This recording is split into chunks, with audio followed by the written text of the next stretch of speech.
네, 일본의 후쿠시마 오염수 바다 방류 결정에 대해서 우리 정부가 국제해양법재판소에 잠정 조치 요구, 나아가서 제소까지 검토하라고 지시를 했습니다.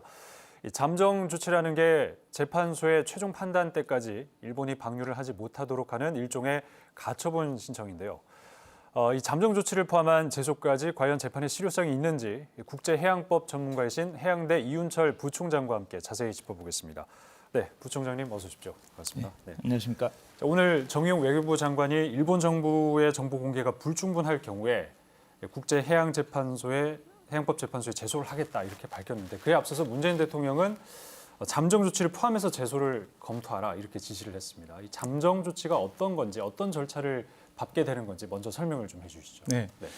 잠정 조치는 1982년 유엔 해양법 협약의 제 290조 규정에 따라서 해양법 협약상 분쟁이 발생할 경우에는 네. 국제사법재판소 그리고 해양법재판소 그리고 중재재판소 또는 이 특별 중재재판소 예. 네 가지의 재판소를 당사국이 선택을 하도록 되어 있습니다. 그런데 선택을 하지 못할 경우에는 자동적으로 중재재판을 하도록 결정이 됩니다. 네. 그러면 어느 재판소든 간에 선택을 한 재판소든 중재재판소든 일단 재판이 진행이 되면 그때부터 재판소 또는 중재재판소가 이와 같이 그 잠정 조치를 다시 말하면 해양 환경에 심대한 그런 피해를 준다거나 네. 국가의 이익에 크게 피해를 주는 그런 사안이 발생할 경우에는 실질적으로 적절한 그런 조치를 사전에 취할 수 있는 그런 제도가 잠정 조치라고 할 수 있습니다. 그러니까 일본 정부가 오염수를 바다에 버리는 게 국제해양법상 위법 행위가 되는 건지 재판 결과를 받기 전에 네. 이제 바다에 버리지 못하도록 이제 신청을 하는 게 잠정 조치 아니겠습니까? 네, 그렇다면 그렇습니다. 이게 결과가 좀 빨리 나와야 네. 일본 정부의 방류를 막을 수 있을 것 같은데 글쎄요 어느 정도 걸립니까 이게? 해양법상 일본의 경우에는 방사능 오염수를 투기하기 전에 한일 양국 간에 이해 당사국이겠죠. 정보 교환을 하도록 되어 있습니다. 그리고 환경 영향 평가를 하도록 되어 있고요. 오염 방지 조치를 강구하도록 그렇게 되어 있습니다. 그런데 이 세 가지 다 만만치 않습니다. 심지어는 그 환경 영향 평가를 하는데 최소한 6개월, 1년 이상 걸릴 수 있는 그런 사안이고 이러한 모든 조치를 취하기 위해서는 상당한 시간이 필요하다고 저는 판단을 합니다. 일본이 2년 뒤에 방출할 것이다라는 그런 입장을 지금 가지고 있는데 네. 그러면 그에 앞서서 이 잠정 조치가 이루어질 가능성이 좀 어렵다라고 말씀을 하신 거군요, 지금. 네, 그렇죠. 이제 그 법적으로는 일본의 경우에 2023년부터 30년에 걸쳐서 2053년까지 이와 같이 투기를 하겠다 이렇게 발표를 했기 때문에 우리가 남은 시간이 굉장히 제한적입니다. 그렇군요. 결국 이제 본안 소송에 가서는 오염수가 방류가 됐을 때 한국에 어느 정도 피해를 줄 것이냐 이거 입증하는 게 관건 아니겠습니까? 제소가 이루어졌을 때 승산은 어느 정도 있다고 보십니까?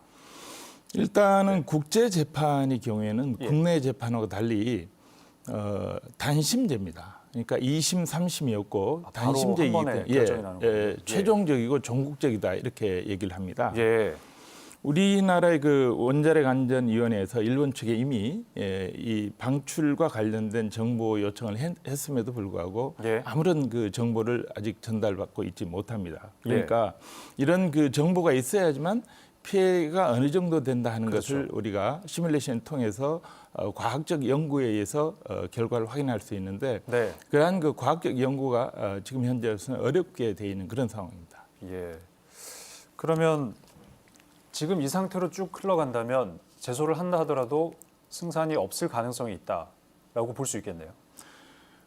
승산이 없을 수 있는 가능성보다는 재판 자체가 이제 열리기 힘든 시간적 제약이라든지 이런 것 때문에 왜냐하면 국제 재판이라는 것이 상대방이 있기 때문에 상대방이 여기에 응소를 해야만 이루어지고 중재 재판이라 할지라도 실질적으로 상당히 어려운 그런 재판이 됩니다. 그러니까 재판 자체가 이루어지지 않을 수도 있다 그런 상황인 거군요. 알겠습니다.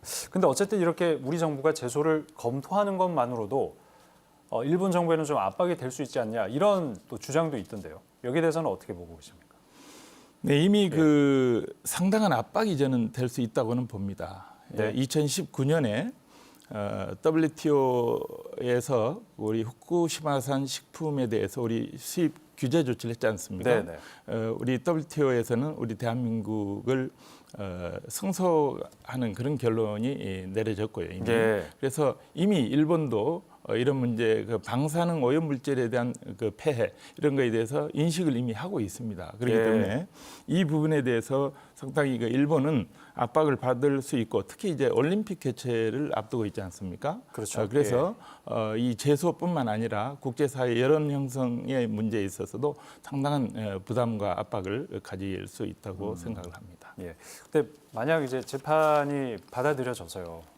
그런데 그 과정에서 잠정 조치 과정이나 이런 부분에서 피해 사실 입증에 우리 정부가 행여나 실패를 하게 된다면 어떤 뭐 데이터가 부족하거나 이런 부분을 통해서 실패를 하게 된다면 오히려 일본의 논리를 좀 정당화시키는 그런 판이 짜여지지 않을까 하는 우려 섞인 목소리도 있거든요. 여기에 대해서는 어떻게 생각하십니까?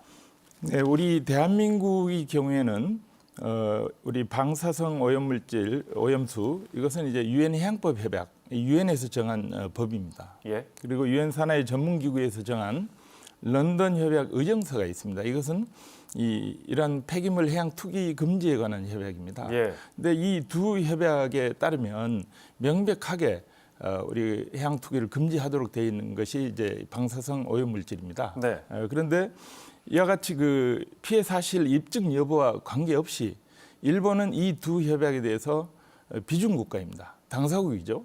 그래서 국제법을 명백하게 위반할 수 있는 사안이기 때문에 네. 피해 사실 입증 여부와는 관계없이 일본이 국제 범죄 행위를 하는 그런 결과가 됩니다. 예. 그 국제해양법 재판소를 거치는 것 외에 다른 뭐 해결 방안 혹시 어떤 게 좀 있을까요?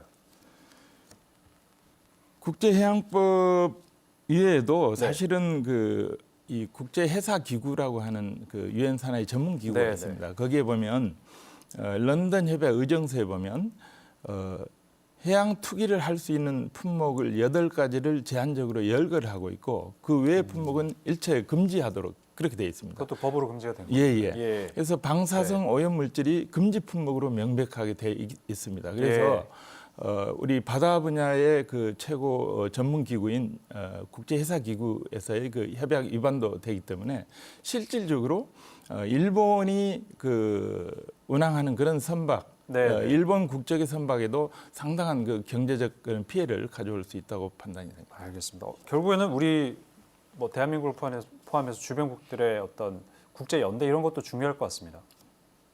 네, 국제연대가 굉장히 중요합니다. 국제연대는 지금 뭐 중국이 저희하고 공동으로 이제 국제재판을 제소하자 이렇게 하고 있습니다만은 중국뿐만 아니라 방사성 오염수를 방류하게 되면 이 태평양 연안국가 전체에 그런 피해를 줄 수 있는 그런 사안입니다. 그래서 관련 국제 그 기구 예컨대 IAEA라든지 그린피스 등의 민간 단체 그리고 관련 국가 등과 함께 공동으로 국제 연대를 통해서 우리가 이 캠페인을 벌일 필요가 있다 이렇게 판단합니다. 알겠습니다. 오늘 말씀 여기까지 듣겠습니다. 고맙습니다. 네, 감사합니다.